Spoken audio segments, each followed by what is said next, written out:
देश के सम्माननीय यशस्वी और जयस्वी प्रधानमंत्री जी आदरणीय नरेंद्र जी मोदी, हमारे उत्तर प्रदेश के सम्माननीय मुख्यमंत्री जी श्रीमान योगी जी, राज्यपाल महोदया, मंचस्थ सभी मान्यवर, उपस्थित सज्जन, माता भगिनी, आज हम सबके लिए एक सार्थकता का दिवस है। इतने लोगों ने सपना देखा, इतने लोगों ने प्रयास किए, इतने लोगों ने अपने प्राण अर्पण किए। आज उनकी स्वर्गस्थ आत्मा तृप्त हुई होगी। आज वास्तव में अशोक जी को वहां शांति मिली होगी।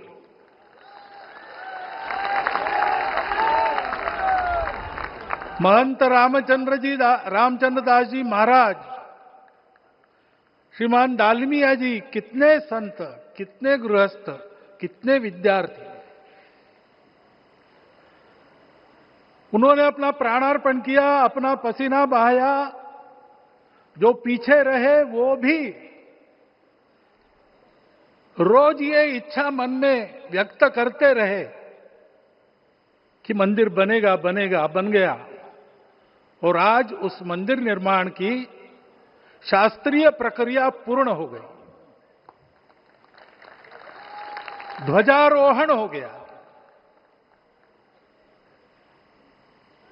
राम राज्य का ध्वज जो कभी अयोध्या में फहराता था और संपूर्ण विश्व में अपने आलोक से सुख शांति प्रदान करता था, वो ध्वज आज फिर से नीचे से ऊपर चढ़ता हुआ और अपने शिखर पर विराजमान होता हुआ हमने अपनी आंखों से देखा है, इसी देह में देखा है।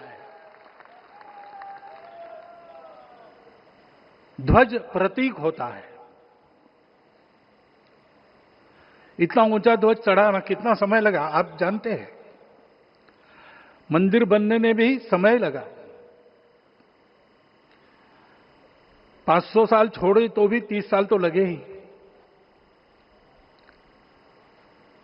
उस मंदिर के रूप में हमने कुछ तत्वों को ऊपर पहुंचाया है।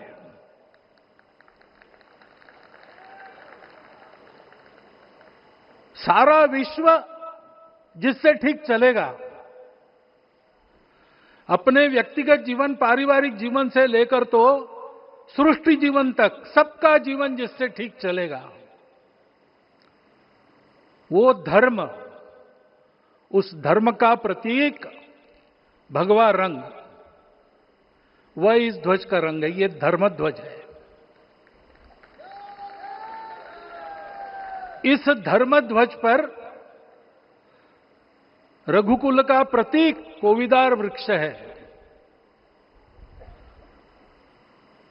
वैसे रूप देखा जाए तो कचनार जैसे लगता है। और जो खोजी लोग हैं वो खोज कर कह रहे हैं कि मंदार और पारिजात दो वृक्षों का एक तरह से संकर है। दोनों वृक्षों के गुण, ये दोनों वृक्ष देव वृक्ष कहलाते हैं। दो देव वृक्षों के गुणों का समुच्चय ये वृक्ष है। और ये वृक्ष उस रघुकुल की सत्ता का प्रतीक है। वो सत्ता वृक्ष से व्यक्त होती है, जिसके बारे में कहा गया, छायाम अन्यस्य कुर्वन्ति तिष्ठन्ति स्वयं आतपे। सबके लिए छाया देते हैं, स्वयं धूप में खड़े रहकर। फलान्यपि परार्थाय, फल स्वयं उगाते हैं, दूसरों के लिए बांट देते हैं। वृक्षाः सत्पुरुषा इव, वृक्ष सत्पुरुष होते हैं। और कचनार के गुण औषधि भी है। कचनार के वृक्ष का अन्न में भी उपयोग है। सब प्रकार से उपयोगी इस वृक्ष का प्रतीक हमने लगाया है। धर्म जीवन ऐसा जीवन होता है, और ये जीवन जीना है, उस जीवन की प्रतिष्ठा करनी है, इस जीवन का झंडा शिखर तक पहुंचाना है। चाहे जितनी प्रतिकूलता हो, चाहे जितनी कठिनाइयां हो, साधनहीनता हो, सारी दुनिया स्वार्थ में बहती होगी, लेकिन हमारा संकल्प है। सूर्य भगवान उस तेज के, उस संकल्प के प्रतीक है। उनके रथ का एक ही चक्र है। 4 चाक वाली गाड़ियां भी एक्सीडेंट करती है तो एक चक्र चलाना है, और रास्ता खराब भी नहीं, रास्ता है ही नहीं। अधांतर में चलो रथस्य एकम चक्रम। रथ चलाने के लिए 7-7 घोड़े, उनको नियंत्रण करने के लिए सांपों के लगाम है, और रास्ता नहीं है, और सारथी जो है उसके पैर नहीं है। ऐसी गाड़ी चल सकती है क्या? कंप्यूटर में डाटा डालेंगे, कहेंगे नहीं चलेगी। लेकिन बिना थके रोज पूरब से पश्चिम, पूरब से पश्चिम जाना आना सूरज भगवान कर रहे हैं, क्योंकि कार्य की सिद्धि स्वत्व के भरोसे होती है। हिंदू समाज ने लगातार 500 साल और बाद के दीर्घ आंदोलन में अपने इस स्वत्व को सिद्ध किया, और रामलला आ गए, मंदिर बन गया। यही बात सत्य पर आधारित धर्म, सत्य जो प्रतिनिधित्व होता है ओंकार से, वो सारी दुनिया को देने वाला भारत हमको खड़ा करना है। हमारे इस संकल्प का प्रतीक यह राम मंदिर, उसकी प्रक्रिया आज हमने पूरी कर ली है। यह धर्म, यह ज्ञान, यह छाया, यह सुफल संपूर्ण दुनिया में बांटने वाला भारतवर्ष खड़ा करने का काम अपना शुरू हो गया है। उसको, इस प्रतीक को देखकर, हिम्मत रखकर, उसी प्रकार सतत प्रयास करते हुए सब प्रकार की विपरीतताओं में भी हम सबको मिलके करना पड़ेगा। आज ये हमारे कृतार्थता का दिवस है, और आज हमारे संकल्प की पुनरावृत्ति का ये दिवस है। वो संकल्प हमको हमारे पूर्वजों ने दिया है। एतद् देश प्रसूतस्य सकाशाद अग्र जन्मनात्।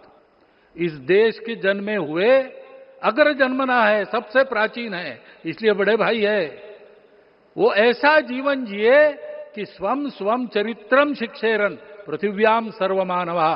पृथ्वी के सर्व मानव अपने अपने चरित्र की शिक्षा, जीवन की विद्या भारतवासियों से सीखे। ऐसे भारतवासियों का परम वैभव संपन्न, सर्वशक्ति संपन्न और सबके लिए खुशी बांटने वाला, शांति बांटने वाला, सबको विकास के सुफल देने वाला भारतवर्ष खड़ा करना है। ये विश्व की अपेक्षा है, हमारा कर्तव्य है। मंदिर में श्री रामलला विराजमान है, उनका नाम ले और इस कार्य की गति हम बढ़ाए। इतना एक विषय आपके सामने रखता हूं। जैसा सपना देखा था उन लोगों ने, रामदास स्वामी ने कहा था, स्वप्नी जे देखिले रात्रि ते ते तैसे ची हो तसे। ऐसा सपना उन्होंने देखा था, बिल्कुल वैसा। और मैं कहूं कि उन्होंने जो सपना देखा था उससे भी अधिक भव्य और अधिक सुंदर ये मंदिर बन गया है। हमारे हृदय में वो निश्चय का सृजन करे, तपस का सृजन करे, ये शुभकामना मैं आप सबको देता हूं और मेरे शब्दों को विराम देता हूं।